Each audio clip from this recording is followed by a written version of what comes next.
गढ़चिरौली के धानोरा तहसील स्थित आश्रम स्कूल में हुए दर्दनाक हादसे में 3 छात्राओं की मौत की जानकारी सामने आई है।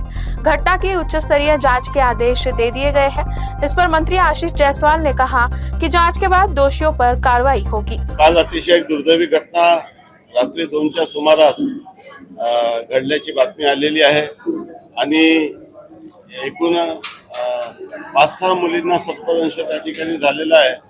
त्यापैकी 3 मुलींचा मृत्यू झाल्याचं कळलेलं आहे आणि बाकीच्या लोकांवर उपचार सुरू आहे। अतिशय दुर्दैवी घटना घडलेली आहे। ती खाजगी अनुदानित शाळा होती।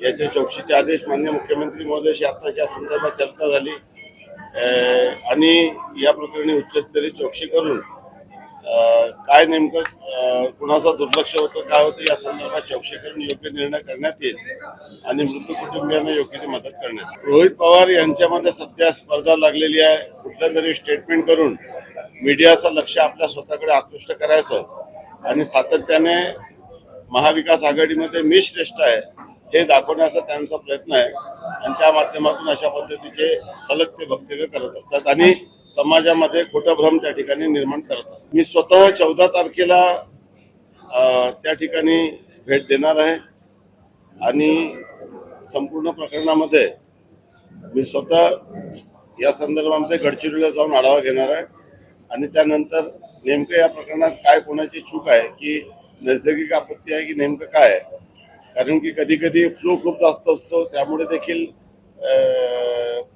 असं नुकसान होतं किंबहुना काही ठिकाणी बांधकामाचा दोष असतो।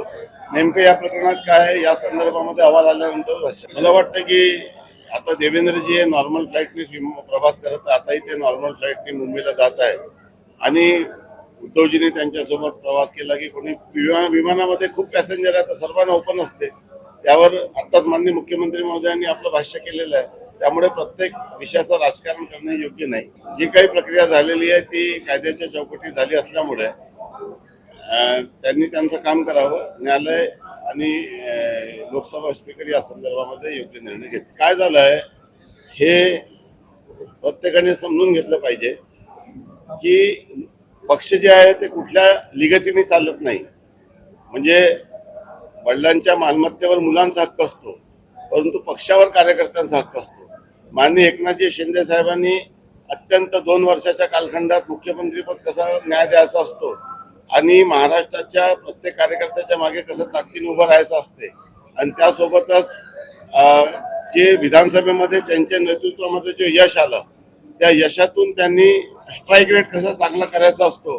म्हणजे फक्त शिवसेना नाही तर पूर्ण महायुतीमध्ये जो स्ट्राईक रेट त्यांच्या नेतृत्वात मिळाला त्याचा म्हणजे कदाचित त्याचा विसर माननीय उद्धवजी आणि त्यांच्या सर्व टीमला झालेला असावा।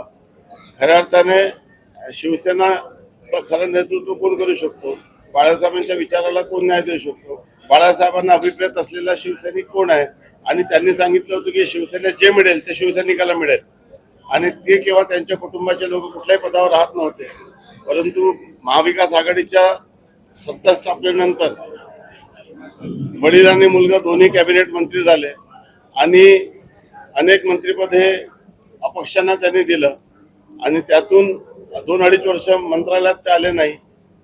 त्यामुळे पक्षाची जी अवस्था झाली त्याला न्याय देण्यासाठी शिंदे साहेबांनी भूमिका घेतली आणि त्यांच्या नेतृत्वामध्ये एक अभूतपूर्व यश तर मिळालंच परंतु पूर्ण महाराष्ट्रात मोठ्या प्रमाणामध्ये टप्प्याटप्प्याने लोक हळूहळू येत आहे। त्यामुळे भविष्यात एकच शिवसेना राहील ती म्हणजे माननीय एकनाथ शिंदे साहेबांच्या नेतृत्वातील शिवसेना।